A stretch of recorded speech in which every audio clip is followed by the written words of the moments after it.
क्या तुमने कभी सोचा है जब तुम आखिरी सांस ले रहे होंगे तब तुम्हारे आसपास कौन होगा? तुम्हारी फैमिली होगी, तुम्हारे कुछ खास दोस्त होंगे, रिश्तेदारों में भी क्लोज रिलेटिव्स ही रहेंगे, लेकिन एक इंसान और होगा, वो बस तुम्हें कुछ समय पहले से ही जान रहा होगा और उसको इस बात का कोई फर्क नहीं पड़ेगा कि चाहे तुम कोई भी हो, किसी भी धर्म के हो, किसी भी जाति के हो, किसी भी गांव के हो, शहर के हो, गोरे हो, काले हो, बच्चे हो, बूढ़े हो, आदमी हो या औरत हो, वो तुम्हारा और तुम्हारे रिलेटिव्स का आपस में मिलने का टाइम बढ़ाने के लिए, तुम्हें नई जिंदगी देने के लिए अपनी टीम के साथ पूरी जी जान लगा रहा होगा। ये वो इंसान होगा जिसने अगर ऑपरेशन थिएटर के बाहर आकर सॉरी बोल दिया तो समझो खेल खत्म।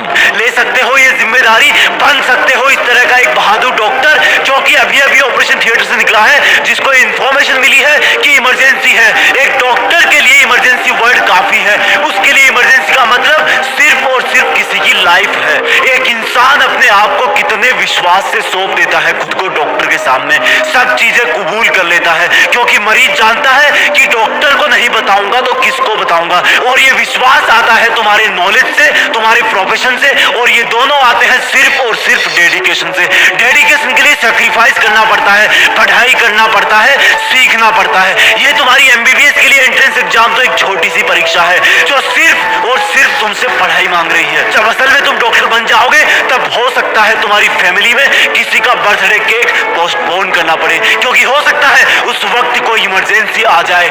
उस सैक्रिफाइस के सामने आज के एग्जाम वाले सैक्रिफाइस बहुत छोटे हैं। अभी सिर्फ तुम्हें आलस छोड़ना है, बिना रुके मेहनत करनी है, क्योंकि डॉक्टर की चैलेंजिंग लाइफ में अगर एक बार सर्जरी रूम में घुस गए तो उसको पूरा करके ही बाहर निकलना है, अधूरा नहीं छोड़ना है। और अगर तुम नहीं कर सकते ऐसा तो प्लीज किसी और नौकरी की तैयारी कर लो, क्योंकि डॉक्टर का व्हाइट कोट बेदाग होता है। उसको पहनने का मतलब है कि सामने चाहे कोई भी हो, अगर उसको मेडिकल प्रॉब्लम है तो वो बिना कंडीशन उसकी हेल्प करेगा। ये जो गले में स्टेथोस्कोप होता है वो जिम्मेदारी की माला है। तुम्हारा काम, तुम्हारा प्रोफेशन डायरेक्टली लोगों की लाइफ से जुड़ा हुआ है। आईसीयू के बाहर जो रिलेटिव्स की भीड़ है वो इसी चीज का वेट कर रही होती है कि कब डॉक्टर बाहर आए और बोले कि चिंता मत कीजिए, मरीज खतरे के बाहर है और उसको होश आ गया है। कहां से आती है ये जिम्मेदारी, कहां से आता है लोगों में एक डॉक्टर के प्रति इतना विश्वास? सोचा है कभी? क्योंकि वो मेहनत करते हैं और वही मेहनत तुम्हें अभी करनी है। सोचो ये तुम्हारी नीट की एग्जाम या एम्स की एग्जाम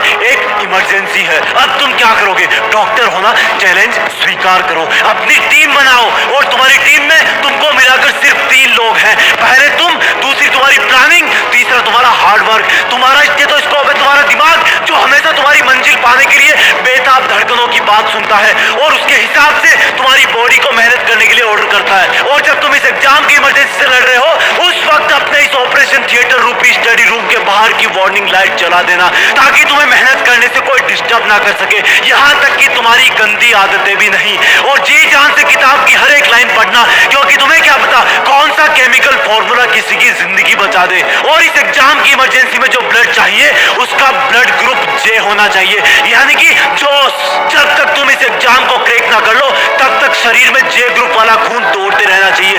जब तक मिशन पूरा ना हो तब तक क्विट मत करना। तुम्हारी हर एक सेकंड पर एग्जाम के पेशेंट की हर एक सांस चल रही है।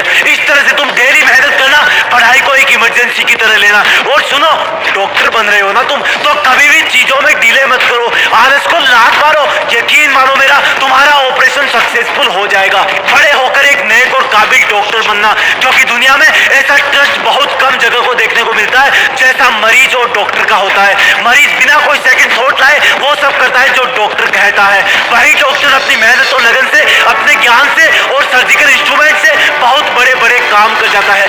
ब्रेन सर्जरी कर देता है, ओपन हार्ट सर्जरी कर देता है, प्लास्टिक सर्जरी कर देता है, हार्ट का ट्रांसप्लांट कर देता है और भी ना जाने कितने ही कॉम्प्लिकेटेड ऑपरेशन कर देता है। कौन है वो इंसान जो ये सब एडवांस बायोटेक्नोलॉजिकल काम करता है? क्या ये सब काम करने वालों को अलग से पैदा होता है? वो हम जैसा ही पैदा होता है, लेकिन उसकी मेहनत और लगन उसको वो सब काम करने के काबिल बनाती है जिससे कई जिंदगियां बच जाती है। और उस मेहनत की स्टार्ट होती है उस स्टूडेंट से